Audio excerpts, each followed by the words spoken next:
મહેસાણા ભાજપના ઉમેદવાર હરિભાઈ પટેલે પ્રચારના શ્રી ગણેશ કર્યા છે। ઊંઝા ખાતે કુળદેવી માં ઉમિયાના દર્શન કરી હરિભાઈ પટેલે પ્રચારમાં લાગી ગયાનું જણાવ્યું હતું। પ્રચારની શરૂઆતમાં દર્શન કરીને જીત બાદ નેજા ચઢાવવા સંકલ્પ હરિભાઈએ સંકલ્પ લીધો હતો। ઉલ્લેખનીય છે કે હરિભાઈ રાજકીય લેબોરેટરી અને પાટીદારોના ગઢમાં ભાજપના પાટીદાર ઉમેદવાર તરીકે મુકાયા છે। હજુ કોંગ્રેસે ઉમેદવાર જાહેર કર્યા નથી, ત્યાં ભાજપે પ્રચારના શ્રી ગણેશ કર્યા છે। મહેસાણા બેઠક પર 1952 થી કુલ 13 પૈકી 9 સાંસદ પાટીદાર રહી ચૂક્યા છે। વડાપ્રધાનનું વતન મહેસાણા અને કેન્દ્રીય ગૃહપ્રધાનનું વતન માણસા છે।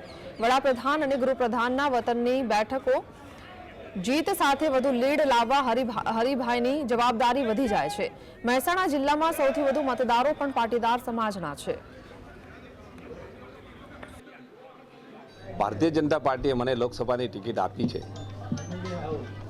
માં ઉમાના શ્રદ્ધાનો અમારા માટે કેન્દ્ર છે અને ઊંઝાનો હું છું। ઊંઝા નજીકમાં 5 કિલોમીટર દૂર મારું સુણક ગામ છે, ત્યાં ઉછરેલું છું।